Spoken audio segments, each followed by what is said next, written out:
Families, you can't live with them and you can't get them to stop texting passive aggressive Bible verses. At least that's how it goes in my family. So today we're going to be diving into some good old fashioned family drama, and I'm going to show you how to exit the stage gracefully without bringing the curtain down today on Off the Couch.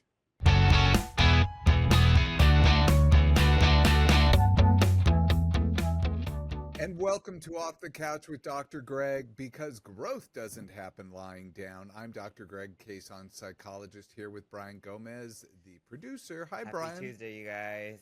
And also with Tony Sweet on the board. Hi, Tony. Hello, hello. In a distant, remote location where only Art Bell can see you. Undisclosed boat location. Undisclosed Area 51, I guess? Yes. Yes. So today on Off the Couch, we're going to be diving into the dysfunctional deep end, family drama, and boundary nightmares. And spoiler alert, just because they share your DNA doesn't mean they get a key to your sanity. So let's crack open the listener inbox to see what fresh emotional chaos we're dealing with today. Oh, but before that, Brian, before we do that, I wanted to do a quiz. But you know why I decided to do this episode? Yesterday, I got a text from my stepsister. As you know, and I don't want to go too into it, I had a sister die 6 months ago. I guess 7 now. And my brother just passed 2 weeks ago. Not even that, maybe 10 days. And I just want, and it's brought up a lot of family drama, these issues, because it just stirs a lot of pots. It usually does. So I got a text from my stepsister. I was just talking to her, and I was letting her know earlier about, like, what we're going to do for the memorial, the funeral, etc. And she's trying to stay separate from the family for her own sanity. I have another stepsister who's doing the same. But she just randomly sends me this text out of the blue. It says, "Hey, I just had to block mom on Facebook." That's her mother, not my mother. We share the same dad, but she has a different mom. But she had to block my mom on Facebook. She found a post I made public, and now she's constantly messaging me and posting things on my post that I had to delete. She messaged me yesterday and also sent me some weird political memes. She's incessant. I just hope she doesn't pester you now. And I just had to look at this and look at my family situation. I hate to be so open about what's going on in my family. But it is a really tough thing. And I know my stepmom and I know my stepsister. I know they both mean very well and are actually very good people. But the way they go about things actually is causing more drama to happen. And my stepsister is making a choice to stay away from it so that she doesn't participate in the drama. But it also causes pain for my stepmother, who is basically sending out like a fish line with fish hook, trying to get her daughter to call, because she worries about her. And I don't want to talk about all this to say it's just a really tough and difficult situation. So I had to look at it from that personal point of view.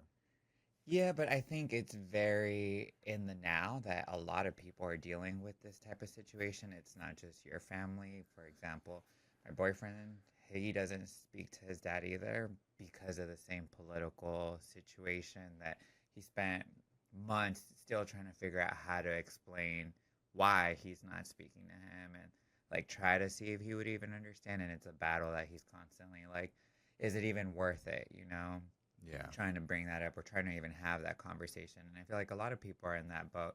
I have one of my little brothers I stopped talking to. I saw him post, Trump whenever he won the election, that I'm like, especially, us being Mexican and just having, a gay brother, just all these things that it's like, dude, how do you not see that? Like, I don't know. I feel like the political climate right now is a lot more serious than it ever has been. That We have to separate ourselves for our own sanity, like it sounds like your sister's doing. Right, and I don't think hers is necessarily political. I'm sure that she did mention that, so it probably rubbed her the wrong way, whatever it was she received. And she didn't even detail what it was she received. I think, this is a long-standing thing that happens with her. But yes, politics are probably the number one reason right now that families are dividing up. And it's really too bad. And I think it's because a lot of people, I've just never seen as many sore winners, like people who have all the political power but are continually trying to rub things the wrong way. So I'm not sure how to figure that one out. I just find it weird that it's like you said, sore winners, but I'm like, what more do you want? Like, how are you so unhappy? Like, you're getting exactly what you want and asked for, and you're still miserable. It's a good question, but I feel like we've veered off the topic a bit. I feel a little bad about that because what we're trying to do is really reach out things for other people. And I think that, the problem is I certainly do have my political beliefs and leanings, and feel very strongly about them. But I also feel like this podcast, we're trying to reach out to everybody in the sense that I want everybody to gain something from this, even if they disagree with, let's say, a political candidate. Because essentially family drama hits across the board. I don't know anyone who doesn't have at least some in their family. In fact, probably the most functional, but probably the most well-adjusted, functional person I've ever known, and I've said this since I knew her in college. I actually want to have her come on the podcast. She recently retired. She's a AP history teacher. She's like one of these miracle people. I just think she's so amazing in so many ways. But even she, at her retirement party, hinted at some, family issues. And I was like, wow, look at that. Even there. It hits everybody. It's everybody. Yeah. And she's terrific, like in every way, shape, or form, like you'd think. So it really doesn't not do anyone. How about you, Tony? Do you have family drama? Okay. Okay. Can I We laugh? just saw, I wish you could get the visual. Is the visual on Yes, you? it is. Because that gave a really funny look. Just a little. Yeah. Okay, so we're going to start with some listener questions to say what we're going to do. So we have a family drama quiz. I came up with this family drama quiz. I wanted to determine, because family drama to me is like, are you an actor on the stage participating in the family drama? Are you an audience member? You're sitting there watching the family drama from inside the theater, or do you never even buy a ticket? So it's interesting to me where I fell with this. I took a quick look. I kind of know where I'm going to be, but I'm going to still answer this honestly. And we're going to go through this quiz. It's just 5 questions. And if anybody else wants to play along, please do. But I will put this in the handout on our YouTube page, drgreg.com youtube.com /Dr. Greg. Right. And /Dr. Greg, and you go there and you go to this, the family drama podcast we're going to do for Off the Couch. And then I'll have a handout there automatically download with this family drama quiz, as well as tips to help you out. So, okay, let's dive into the quiz. What is your role? Are you the participant actor on the stage? Are you an audience member? Or do you never even buy a ticket to the drama? So question 1, when family drama erupts, when family drama erupts, what's your first instinct? A, grab the popcorn and watch silently. B, jump in with advice, yelling, or defense. Get the front row, center stage. Or C, casually mute the family text chain and go for a walk. So it's grab the popcorn and watch silently, jump in with advice, yelling, or defense, front row, center stage, or casually mute the family text chain and go for a walk. Okay. Well, okay. I'd answer honestly. Okay. There we go. Okay. Question 2. Your mom calls. You got it, Tony? Did you write it down? Okay. Question 2. Your mom calls your mom calls you in tears about something your brother said. So this is your mythological brother. Like, I know.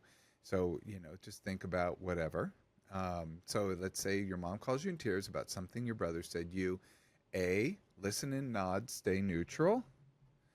B, immediately call your brother to fix it or argue your side.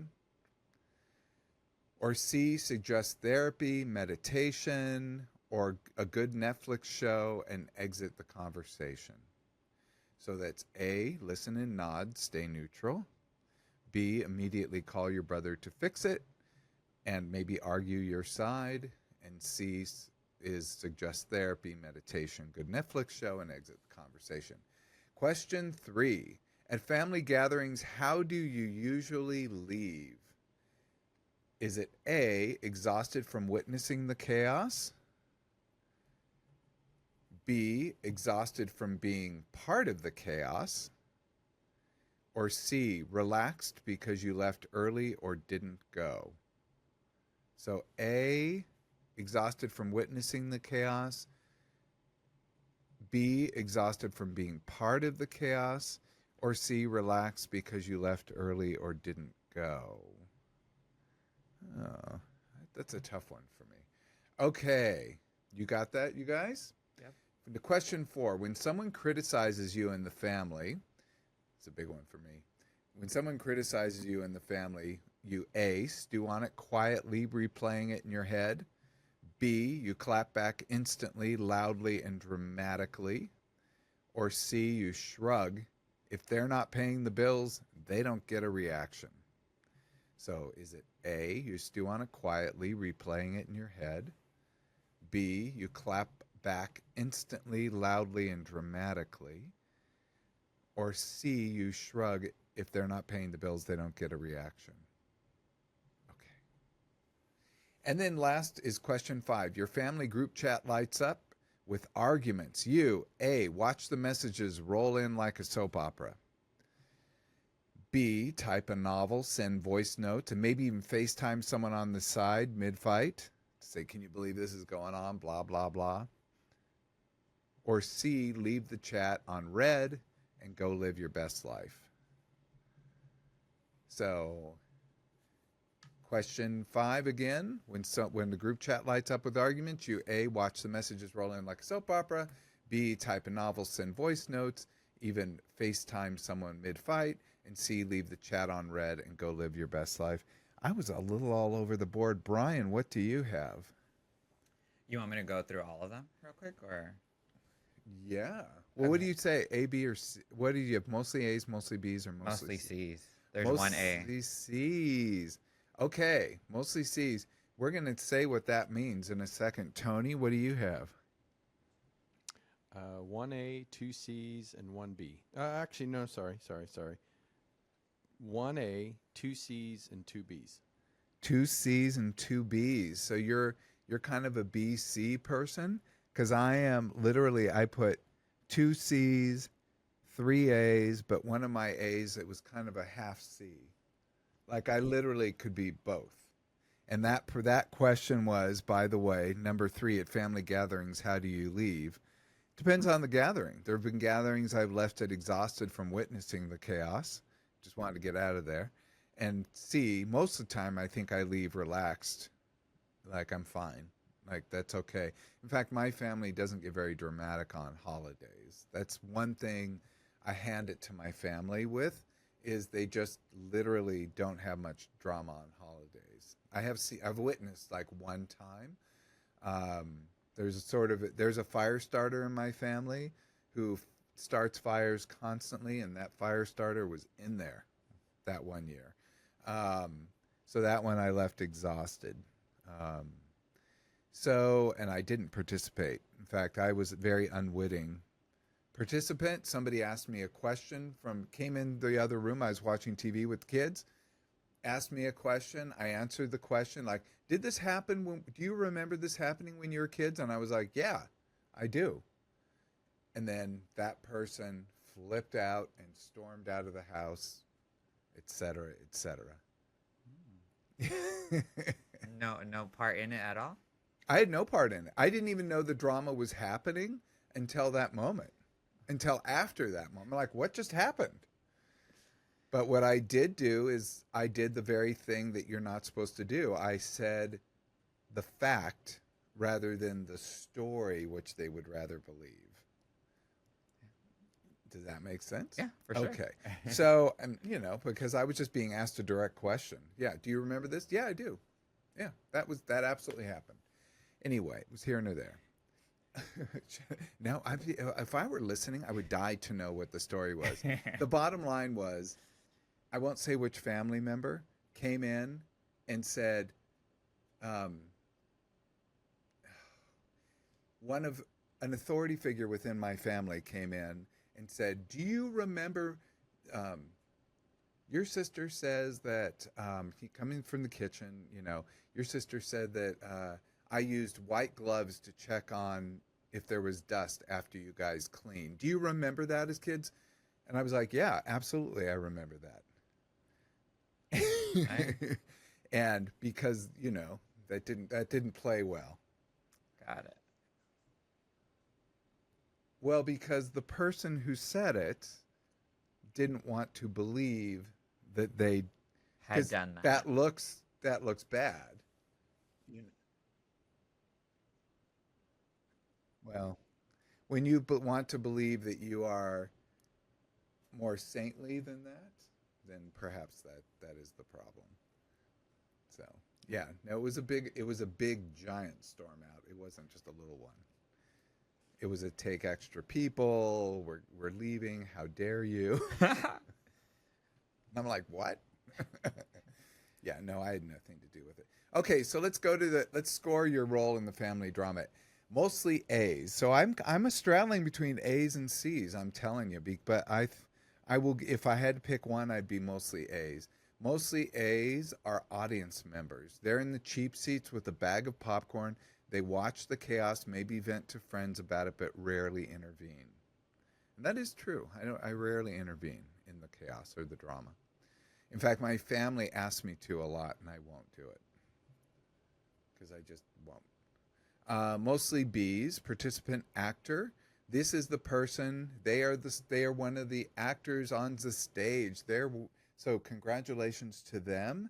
They actually earn their place in the tragicomedy of the family drama. They're in the middle of every scene, whether they mean to be or not. So you had that a little bit, Tony. And then mostly C's, which you also straddled, and I straddled, and Brian is fully. He doesn't even buy a ticket. Brian, you have mastered the art of detachment. The family drama happens in another universe, and you're sipping a latte in peace. Yep.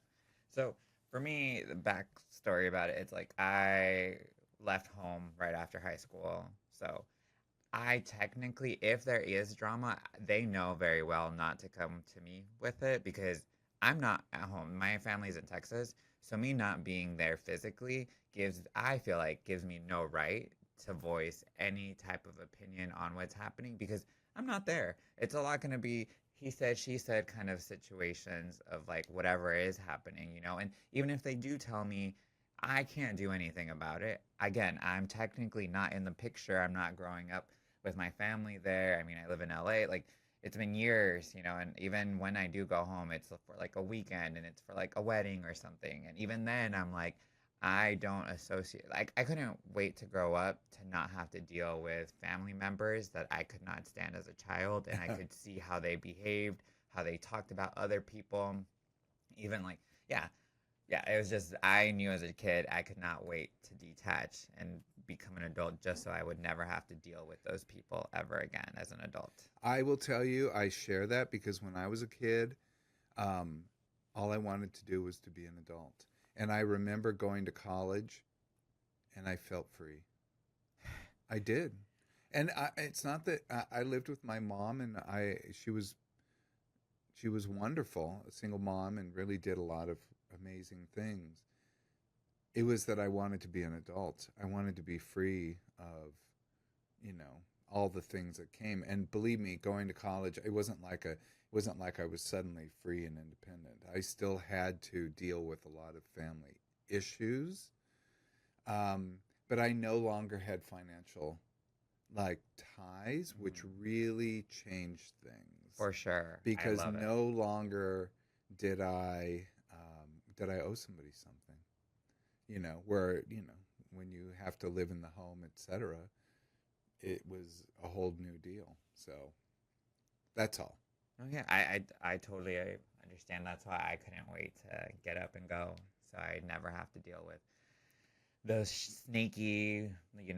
I have like on my mom's side, it's like everybody kind of talks crap about each other, or they're very judgmental in that sense, and I never appreciated that quality of them. So for me, I instantly, as soon as I left the house, I was free as a bird. I was like, this will never be something that I have to deal with because I don't owe them anything. They do nothing for me in my life. Like you said, no financial ties. I don't rely on them for anything. And it's really hard for some people. I don't know. I was going to ask you if this is a generational Yeah. thing where for me, it's easy to just cut the cord. Mm-hmm. I don't care who it is. You could have made me from scratch yourself, but if you're not good for me in my life, or if you're disrupting the way I'm flowing, then I can't have that in my life. But I don't know if it's like different for a different generation where you guys feel obligated to keep the ties, no matter how toxic or how bad That's it a can very good question, Tony. You're closer to my generation, if you will. You're in the X generation. Isn't that true? Hate to give away your age, but and I exceed you. But that generation's kind of an interesting one. I think not it's enough attention has been paid to it.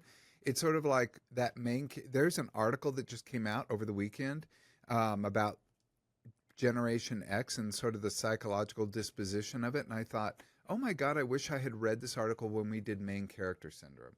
Because the first line of the article was, have you ever heard of main character syndrome? It kind of goes into that. It says, when you believe you're the star of your own story, your own TV show, and you're directing your life as if you're the main character. He goes, Generation X grew up with the opposite of that. And I was like, that is spot on correct. Isn't that right, Tony? You don't matter. And in fact, everyone else's needs is more important than yours.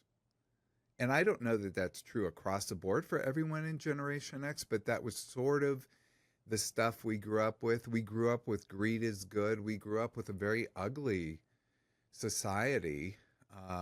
This was when Reagan got into office, and just it started to sort of like, that's when we started to put the rich back on pedestals, etc. It was an odd time. We had great music. I won't argue with that.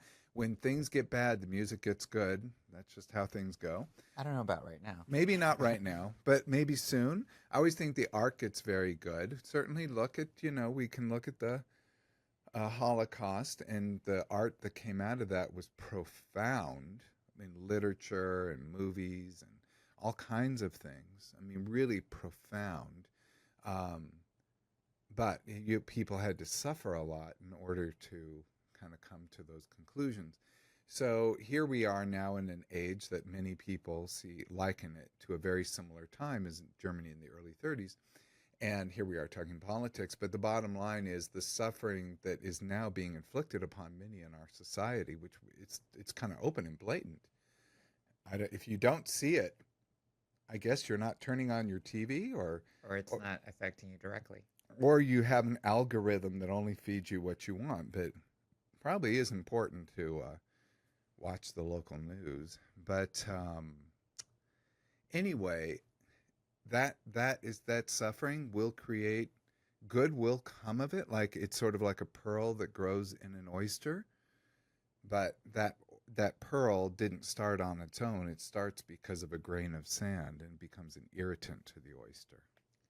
So do you think your generation has a harder time cutting those ties with your family? So it's weird because you are brought up with that belief. Isn't that a belief we have, Tony? I mean, it's sort of like you have to. Or if you're the functional one, then you have Blood is that's thicker your than role. water. What?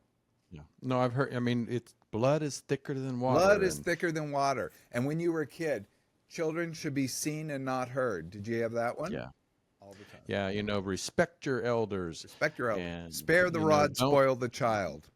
I remember one time when I was speaking to my grandmother. She was talking very ill of my mother to my face, and I said something, and she said, "Don't you ever talk back to me like that, or don't you ever raise your voice to your grandmother."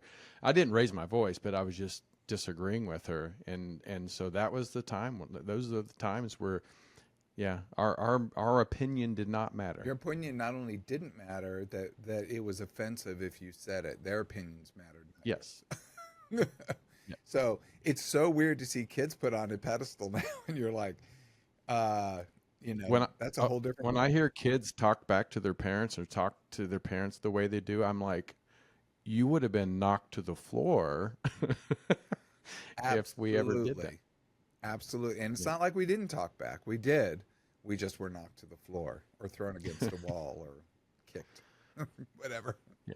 I mean, it was severe punishment sometimes.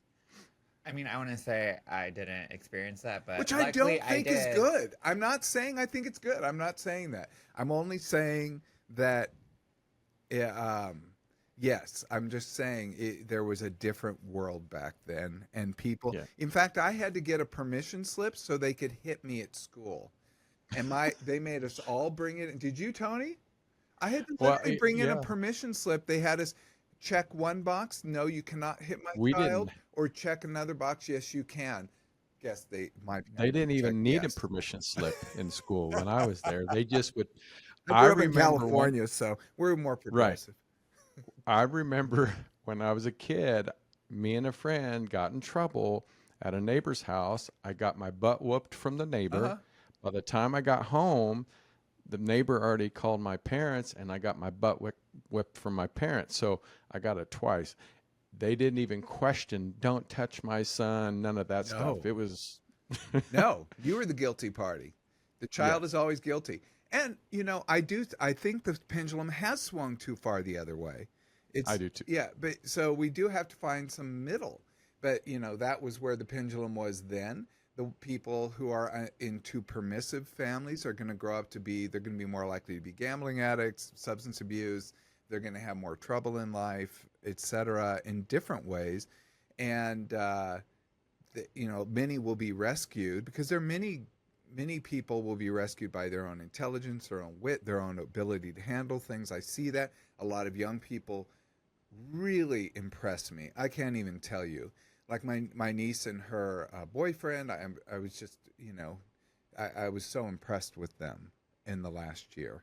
And they're young and they're just starting. They just got their first apartment, so they're in the very beginnings of life. He just graduated college. She's looking to go into nursing school. They're very impressive to me. So I look at people and I look at young people around me and I'm continually impressed with them. So that's one end, but I see the other end is that we've got some work to do in other ways as well. Yeah, because I mean, I got my ass whooped. I mean, we're Mexican, so that, rules do not apply over here. So I don't regret, like, I'm okay that I got those ass whoopings because looking back, I deserved those ass whoopings. For me, I'm just like, sometimes people should get hit. I know to an extent, not like abuse, but I feel like discipline, like correct discipline, especially if you're being disrespectful to your parents. I'm big on like, if you live under this roof, you will do and behave the way. We have to do an episode on punishment. You just gave me a great idea. We'll do an episode on punishment because I have a whole lecture I used to do with my grad classes in psychology and learning and behavior on punishment and how to punish, it's a whole construct and most people get it wrong. And I understand why they get it wrong. And when emotions get involved, it's hard to be a dispassionate punisher. And yes, I feel like we really do need to do one on this topic because with like my therapist, there'd be times when I would talk about some of like the punishment and it would be reversed back into like he would tell me that it wasn't just punishment, it's a bit borderline abuse that or like traumatic that I never saw it that way and still have a hard time seeing it that Well, way. then good. Don't see it that way, is what I would say to you. And in fact, just allow the story to be what the story is for you. You don't have to see it that way. He's alarmed at the level of it, Yes. but so that, he's concerned for that, but he may not have grown up in a world where that was the case. Maybe he did, and maybe he did, and he saw it as punishment, so he's recasting that story with you. Whatever the reason is, pick what works for you there. If it doesn't resonate, just don't take that aspect of it. But yeah, you can look at the facts of it. Yes, I was hit very hard many times. Yeah, and sometimes like in ways that it's like, oh damn, like I would look. That's why I would look at some situations and be like, okay, maybe she didn't need to hit me with that fucking cable, that. But at the same time, I don't have like ill will against my mom for like disciplining me, because when I look at what I had done, or if I talked back or disrespected her in any way, it's like culturally it's acceptable to Well, for us. sadly for me, I remember the punishments. I can't even tell you one time why. I remember the punishments, and I could detail. They can be horrific, but I couldn't tell you why. And that's the thing too. It wasn't that my mom just hit me for no reason because she was upset or like drunk, or it wasn't anything like that. It was genuine discipline on my end. And for me, that's why I was like, oh, yeah, I could see where it's a little too much, but like it wasn't for no reason. So I feel like we've gone off the rails. Again, Talking family, and it's brought. I have so much stuff. I almost said a different word. So much stuff swirling around me because of family issues, because of the recent events in my life, that I had to have known this would be a difficult topic. So let's just get into some listener questions to see if we can divert my attention away from the family drama in my own stage, my own theater back home. I'll try to throw my family drama in there if that Oh, makes good. you Yes, feel you any do better. that. We'll go to your theater. All right, we're going to start with the first listener question. It says, my mom calls me 3 times a day and gets angry if I don't pick up. How do I set boundaries without being a bad child? And I think this is something you guys can shine some light on, because for me, a text message every few months and we're good. Wait, that's all your mom does? Yeah, I Oh, mean, okay. we have like I said, we have a good understanding that since I left home, I was in the military. I was gone for like 4 straight years, not really home. Right. With the communication, we just never had that like, I need to call you, I need to talk to you. I think it's beautiful that some people have like phone calls with their parents every day. I think that's special. That's cool. It's just not something I do or how I Exactly right. interact with I my think this is mom. exactly right. Well, you mean you're getting at it. It all depends on the person. This person doesn't want to be called 3 times a day. It doesn't matter if person B loves talking to their parent 3 times a day. I used to know a guy like that who was very, very successful, very like top of the line business guy. This is a friend of. This is somebody I used to know years ago, and he talked to his mother at least once a day, at least, but usually more than once a day. So he was that guy, and he loved it. Like that was his best friend. So for him, that was a good reality. So it depends on who you are. This person doesn't want to talk to their parent 3 times a day. So there's something going on here. So what do? What do you think it is? Couldn't be easier. This is set boundaries. And you set boundaries in a particular way. So you have to think of boundaries are like if you're a nightclub and you need a bouncer to keep out of the bad elements. So boundaries will be like your enforcement guy. Boundaries are the rules that you set, but you can do that in a much more finessed way by setting limits. And limits are a little bit different to me than boundaries. That's where you start to set rules. Like, hey, Mom, I love talking to you, but 3 times a day is really hard for me. Like, make it about you. Always make it about you. It's really hard for me. Can we just talk once a day? And if you really want to be particular, you can go, look, 5 o'clock really works for me. So let's check in at 5 o'clock every day. If you don't want to talk to your mom, if you want to go from 3 times a day to 1 time a week, then you say that. As much as I love you, that's too frequent for me. You can send me a text to let me know how you're doing. That's a good way. You can just, and I can just heart it or like it or give it a thumbs up so you'll know I read it. Or if you want to call and leave a message on my machine or, on my voicemail, you can do that, but please don't expect a response. You can set rules, and those rules, those limits will keep you from having to be a bad guy every time. So being the bouncer who's constantly rejecting. Okay, but without being the bad child, like, what if you have one of those parents that guilt you into it, or want to be like, oh, you hate me, or like. Boundaries don't equal bad child. Boundaries do not equal bad child. That is a false equation to say that boundaries equal bad child. Bad child to them is healthy adult to you. So if they're giving you that guilt trip, and they will, probably every question we do, I'm guessing already in advance that someone is going to get hurt in the process. And that's just something you can't prevent, right? It is something you have to follow through on. There's an old song. Do you remember this song, Tony? It's cruel to be kind. Who did that? Nick Lowe? It's cruel to be kind in the right measure. So it was basically saying when you're too kind, like in a relationship, that actually is cruel because you might be leading somebody on. But it is also kind sometimes to be cruel. Like it's sometimes kind to say, look, I can't talk.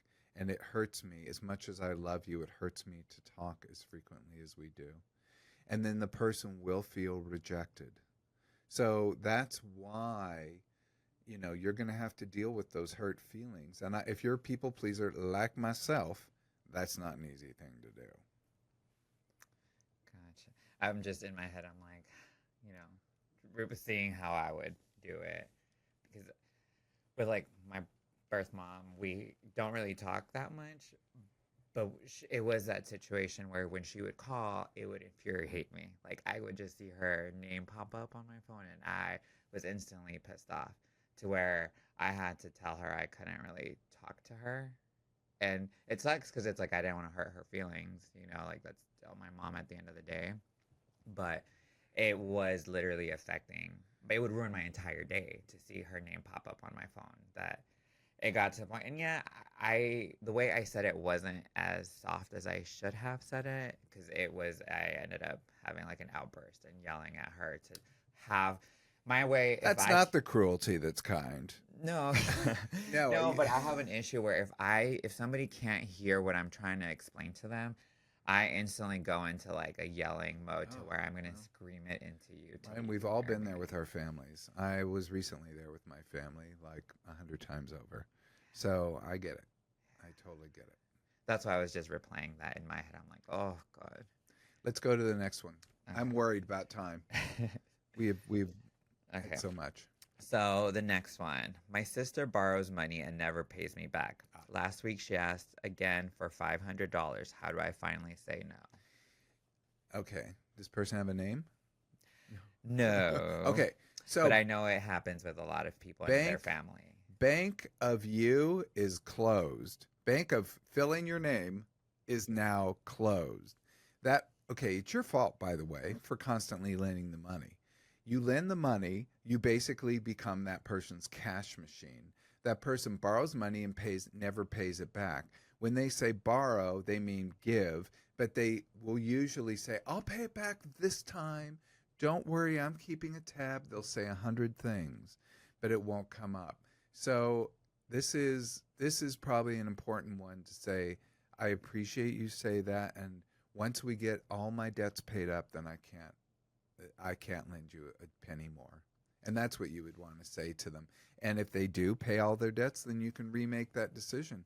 But I would say until that's done, the bank is closed. Okay, so I have a little twist because I have a friend who's dealt with this. Yeah. But it's their parent, and their parent has like a gambling addiction Oh, on I top of thought you were it. So, talking- no, oh my God, no, somebody else. I'm not gonna give too much details because it's very like it's not it's a personal story, but it's like their parent, has a gambling addiction and is constantly asking for money and money and money. And my friend can, but it's like it's been so many times, and the parent never pays back, and Right. it causes I've never friction. seen better manipulators than gambling addicts. I And mean, it's they're better than substance abuse addicts or almost any other thing. Gambling addiction is so difficult, and I've never seen people play other people better than someone who has a gambling addiction problem. So, My sister is a gambling addict do you see that, Tony? Do you see that dynamic? for years. For years. And, In fact, she's in trouble with. She took over my dad's as the executor before I did, and she ended up stealing almost $30,000 out of his checking account. And she honestly, in her mind, she does not see why everybody's mad. And in fact, she may go to jail because of it, but she still doesn't understand it.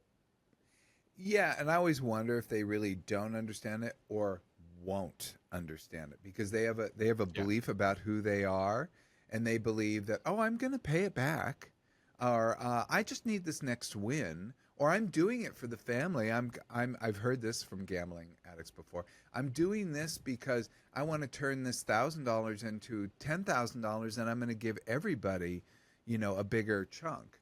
Like they literally will say things, almost fool themselves into the reason Mhm. to be able to And she gamble. still gambles. Yeah, She still yeah. gambles. She, so, And how did you handle it, Tony? um, well, I'm not. I always said I'm not going to lie for her. So when the authorities contacted me, I told them exactly, and she was not happy that I told them the truth. But you know, I have no problem with her facing consequences because she'll never. Even her three older children told her, "We're not going to have anything to do with you if you keep gambling." And she chose gambling, and they won't. They won't hardly have anything to It do with it. really it breaks my heart, but you did the right thing. It breaks my heart, the situation, but you did the right thing. Actually, the facts need to win, and that's when people lie to protect people. It actually just reinforces. It keeps the behavior going. And to the authorities, you would get in trouble too, Right. Tony. So you did the right choice. Oh yeah. That's true. All right, I'm gonna go with Yeah. the next question. So my dad comments on my weight every time I visit. I leave feeling awful. How do I get him to stop? Okay. This is far too common. I hear this one in the therapy room a lot. People are talking, and it's usually the dad. I'm always surprised by that. Okay, I want to say something. What? If you are a man, you should never comment on a woman's weight. Oh, that Ever. won't, I don't care. That won't stop dads. No, I'm just saying, like, in general, because I dealt with this weekend, that I'm like, first of all, you're a man. Why are you even commenting on how a woman, her body or her weight? Like, please stay in your own lane, and you're not skinny either. So that's my biggest pet peeve either, when somebody is out of shape and then wants to call somebody fat or out of shape. That was just my little thing. So if you're listening and you want to say something about a woman's weight, I would just say shut up. Please never say, I think I told you once, I don't know a person who's heavy that doesn't know. Like, they all know what they look like. In fact, they're probably having their own neurosis, their own battle with their own body acceptance issues. Those are all very real.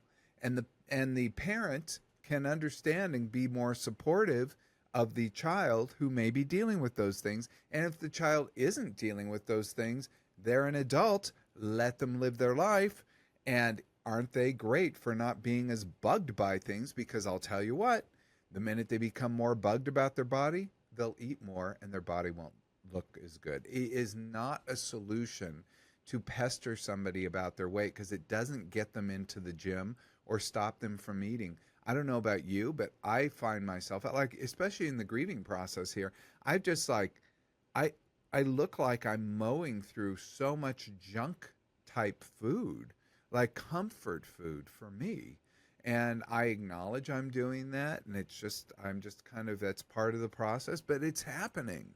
I don't know how many milkshakes in the, like I would go from the hospital and go to Carl's Jr. and get a milkshake after visiting my brother, because it just was like he loved milkshakes. So in a weird way, it was like, oh, he would like to have a milkshake, and it was just like a weird thing I did. That was and I had a long drive from the hospital home, so I drink it on the way home. So is stuff like that. That people use it to manage like difficult emotions sometimes. So if you're giving them more neurosis, they're just going to eat more. So it's a stupid solution. So, but let's talk about her and how she's going to set the boundaries. She needs to interrupt it immediately. The minute his lips part about her body, oh, are you going to wear that? Yes, I'm going to wear that. And I'd appreciate it if you didn't comment on what I wear. Well, I just don't think I don't want to hear it. Let's talk about something else. Well, I think, no, it's not going to happen. By the way, I had to practice this with my own father during the hospitalization, who really didn't get things. And he would act very hurt when I would say, no, I don't want to talk about that. And and feel very bad and put that down. But I had to set that boundary because there were the stakes were too big, and I couldn't just let this roll off my back. So I just stopped at mid-track, and it does work. But what you get in the blowback is a victimized person on the other end. When the bully doesn't get their way, they become a victim in like 0.01 seconds. They flip to victim so fast that it'll make your head spin. So when the bully doesn't get their way and they don't get you to roll over, they become the victim. So you just have to prepare yourself for that.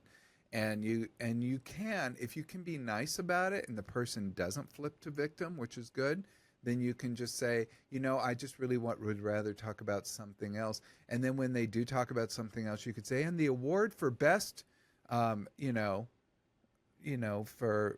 most wonderful time today goes to you because you didn't mention it for a whole hour there or something. I don't know. That's passive aggressive, but you could have a little fun with it if you wanted to. Okay. Let me do one more. One more. Okay, I want to see which good one we could do. Oh, God. Okay, this one's good. My brother and his wife bring their kids to my house and let them destroy everything. I don't want to ban them, but I'm losing my mind. Help. These are these Gen Z parents. Gen Z, Gen Millennial, whatever. I don't know. These permissive parents we keep talking about. One thing I've what? Oh, no, I'm just saying because kids are a sensitive topic. So I wouldn't know how to even say this without being like, I'm going to beat their ass and your guys's. You could say that, but I don't know how well that would go over.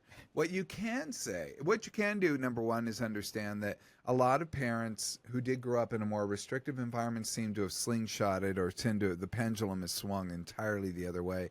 And they're trying to be these perfect parents who treat them like little adults as opposed to little beings that they're trying to mature into a fully formed human being. So if they are too permissive, by the way, parents need to know everybody doesn't like it. I remember Paul Lind. Do you know who Paul Lind is? You don't, Brian. He was a Center Square in Hollywood Square. He was funny. I mean, this guy is funny. He was in Bewitched. He was Uncle Arthur in Bewitched. He was in so many things, but truly, truly funny guy. Anyway, there's long been a rumor that he was on an airplane and there was a child running up and down the aisle screaming. And he turned to the child's mother and he said, if you don't control your child, I'm going to F it. I think he said the word. And sure enough, apparently, the mother controlled the child from that point on. But so parents often think it's the most wonderful thing that their child is living free and destroying things and, pulling things. One, if you have them over, you have to kind of go, baby proof the house. You have to say, these are the only rooms we can go in. You have to say, maybe we have a no shoes rule, and if anything breaks, you guys, I would expect you to fix it. I need people to be respectful in my house. Their feelings will be hurt. You have to expect that. And probably the wife will be more hurt. Like, how dare he try to say something about our child? That is a very typical family dynamic. And they'll see it as you hating their child. But you have to be very clear. You don't hate their child, but what you want is that when they come over to be respectful of your environment. Now, the other is you can also say, look, I don't think my house is appropriate for children anymore. I got to see that the last time they were here, and they broke things and did this. And they'll say, oh, but they're fixed now, they're good now, or we'll watch them, don't worry. Say, no, just hold your boundary and say, what I'm willing to do is go visit you. And then, or we can meet at a restaurant, or we can meet in a neutral spot, or go to a park. Well, you could do that too. But if, assuming, say you want to see the kids, but you just don't want them in your house, and that's going to hurt. Now, one thing is, I said we're going to hurt everybody on, because this is just how it goes, that you're going to hear for probably, I don't know, 6 more months, maybe a year, maybe 6 more years, I don't know, that probably, especially from wife, maybe sometimes from brother, is going to say, oh, well, you don't like people in your house. And you're going to be tempted to clarify, I don't like people, monsters in my house. Yeah, like da da da da da. But what you can say is, one, to yourself, there he goes again. And what if you really get bugged by them asking that, you saying that kind of passive aggressive statement to you, what you could say is, what's your point? Yeah. Like, what are you trying to say? And then because they're trying to be passive aggressive, they're not going to expect to have to be openly aggressive in that moment. So it throws them off. Nice. That's some good. I'm going to keep that in mind too. Because same with like not only just their kids, but like dog parents Yeah, dogs the same. Dogs jumping on people. I'm like, if you don't know how to have a dog and train the dog, and it's the same with kids, like I just don't want to be around it. No, I was with a woman yesterday, and she's afraid of dogs, and our neighbor had her dog, and I said, oh no, that dog is so passive, but she was afraid, and I instantly flipped to, oh yeah, you can't reassure someone out of a fear when they've been attacked by a dog in the past. Is that I had to say, here, I'll make sure that dog doesn't come close to you. And and I stood between her and the dog, and I said to the neighbor to keep the dog over there, and then I walked her to her car. But the bottom line of it was, of course, she had a reason to fear the dog, and that's a reality. I told you about our dog walker, didn't I? I think I thought we talked about it in the last show, but really quickly, is the dog walker in my neighborhood who walks dogs all the time, and she fosters dogs. This is a dog person. I mean, she's a hardcore dog person. I think she has a tattoo of a dog. She is hardcore, and she takes these rescues, and she nurses them back to health and finds home for them. So she's very dedicated to this. And I see her all the time, and she one day had a sling, and I said, oh my God, what happened? Apparently there was a guy who had 2 little dogs off leash. Now she takes tight control of her dogs. She keeps them on leash. They're tough dogs. If she sees you walking down the street, she'll cross to the other side. She controls them. But those 2 dogs off leash went up after her dogs, and she said that it pulled, and she hit the ground, cracked open her. She broke her arm and her wrist and something on her face. I mean, it was a whole nasty thing. And the saddest thing, she told me, she goes, I asked the guy, can he help me? Can he take me to the hospital? And he said, no, I have to look after my babies. And he picked up his dogs and toddled away. I'm like, wow, that's the worst story I've heard in a long time. I actually heard a story just like that to where a guy had two of his stupid dogs off leash. They attacked somebody else's dog, and the guy sued the guy that had the dog on his own leash, that his dogs went after. So his dogs He attacked. sued the guy with who had the dog on the leash? Yep. How, Could you? How no. wild? How wild? That's why I'm like, this is insane. Well, that's somebody who won't take responsibility for anything. That's the bully approach. Mhm. By the way, so when you're in the wrong, you attack the other person. Yep. And that relentless attack, that's a Roy Cohen tactic. Yep. So let's go. We need to end this drama. Oh my God, we could talk about this forever. We may need to come back to this topic. Let me do my 8 tips for survival of family drama. I'll run through these quickly. Number 1, this will be in the handout, by the way. Number 1, master the smile and nod, light and polite. I tell all my clients this, just be light and polite. Like, hi there. This also can fall into gray rocking. Just when somebody says something to you, like they're throwing the hook to you to get you into the drama, you just go, look, there's a hook. And then don't engage. Don't take the bait. Don't take the bait. Don't take the rope. If you're going to play tug of war, don't take it. Just be light and polite, smile and nod.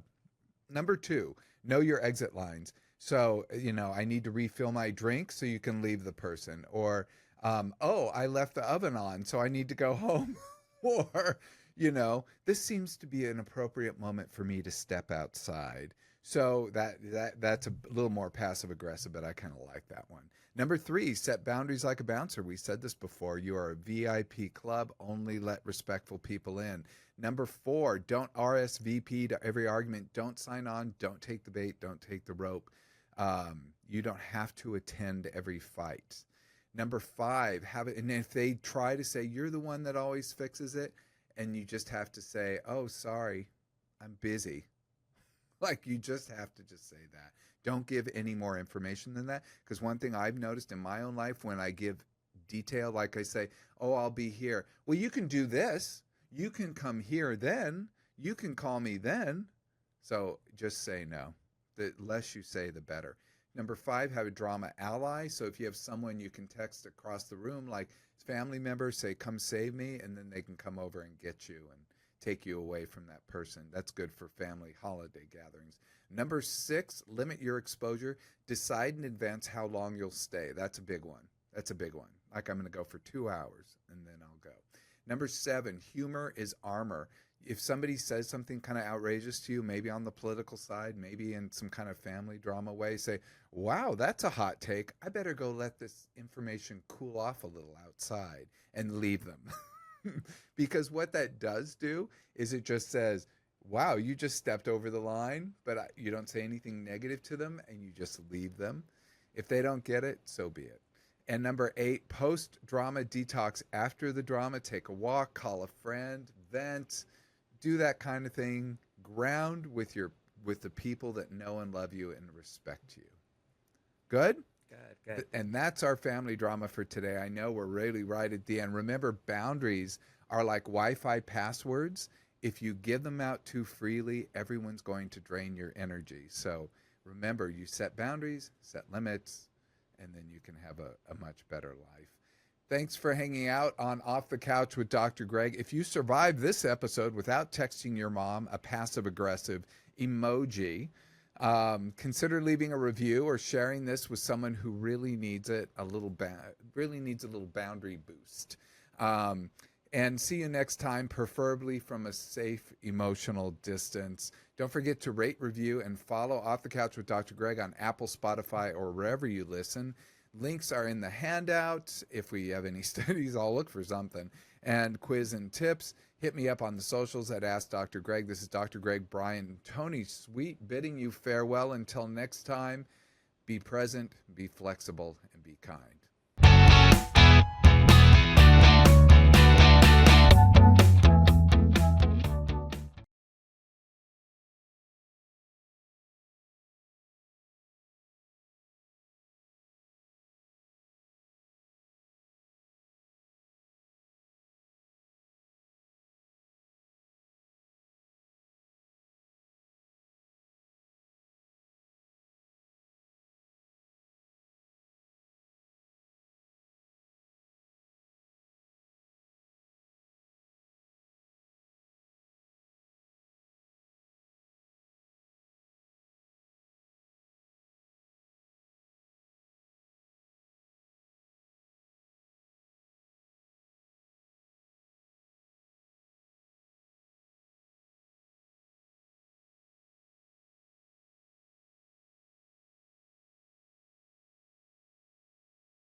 Yes.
Yeah.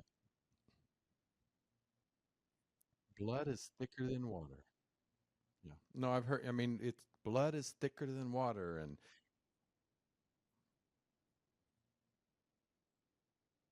yeah. Yeah. Respect your elders and, don't. I remember one time when I was speaking to my grandmother, she was talking very ill of my mother to my face, and I said something, and she said, "Don't you ever talk back to me like that, or don't you ever raise your voice to your grandmother." I didn't raise my voice, but I was just disagreeing with her, and so that was the time. Those are the times where, yeah, our opinion did not matter.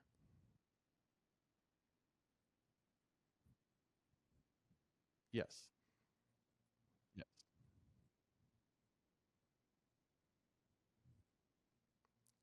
When I uh, when I hear kids talk back to their parents or talk to their parents the way they do, I'm like, you would have been knocked to the floor if we ever did that. Yeah.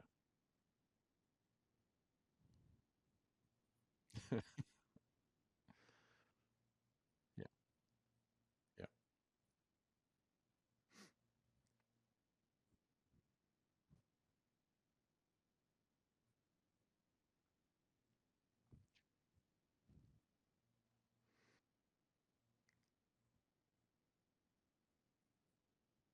Yeah.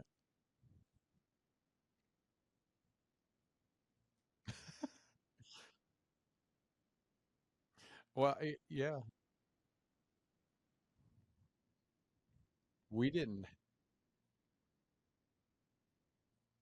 They didn't even need a permission slip in school when I was there. They just would. I remember one. Right. I remember when I was a kid, me and a friend got in trouble at a neighbor's house. I got my butt whooped from the neighbor. By the time I got home, the neighbor already called my parents, and I got my whipped from my parents. So I got it twice. They didn't even question, "Don't touch my son," none of that stuff. It was, yes,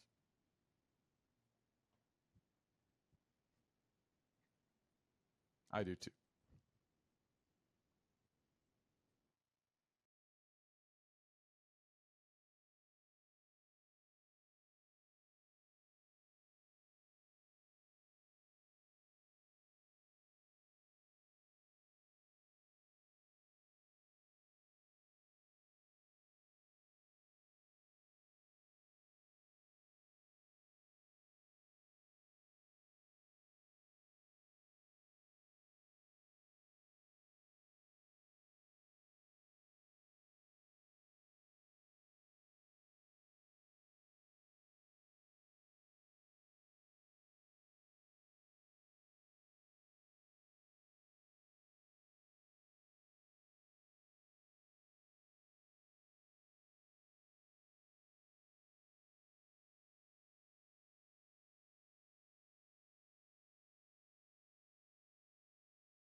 My sister is a uh, gambling addict for years, for years. In fact, she's in trouble with. She took over my dad's as the executor before I did, and she ended up stealing almost $30,000 out of his checking account. Um, and she honestly, in her mind, she does not see why everybody's mad. And in fact, she may go to jail because of it, but she still doesn't understand it.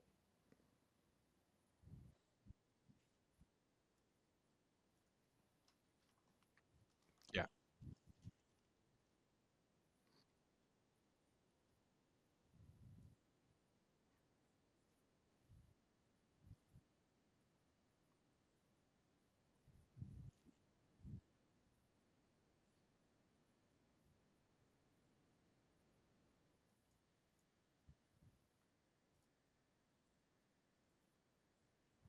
Mhm. And she still gambles. She still gambles. Sh So, um, well, I'm not. I always said I'm not going to lie for her. So when the authorities contacted me, I told them exactly, and she was not happy that I told them the truth. But you know, I have no problem with her facing consequences because she'll never. Even her three older children told her, "We're not going to have anything to do with you if you keep gambling." And she chose gambling, and they won't. They won't hardly have anything to do with her.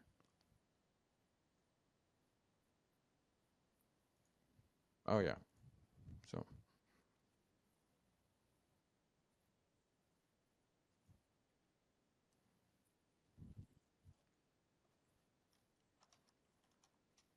Mm-hmm. Oh right.